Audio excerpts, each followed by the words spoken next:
Avec la déposition attendue de la jeune belle-sœur de l'accusé, on est revenu une fois encore sur la chronologie des faits.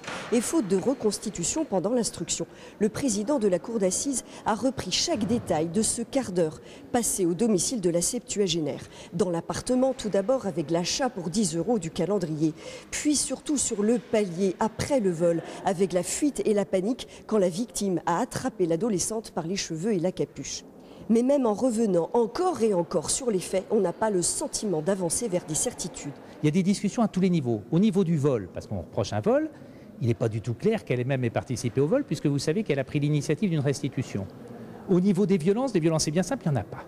Et ça a été dit d'ailleurs expressément par la personne malheureusement décédée, aux fonctionnaires de police qui ont pu l'entendre et aux médecins qui étaient venus prodiguer les premiers soins. Et question majeure évidemment, c'est de savoir s'il y a un lien entre le décès direct, un lien de causalité direct entre le décès et les faits dont elle aurait été victime le 13 octobre, sans qu'on sache d'ailleurs s'il y a une chute, sans qu'on puisse déterminer les circonstances de manière extrêmement précise. Il reste encore l'étude de la personnalité de l'accusé. La partie civile s'attend à plaider en fin d'après-midi.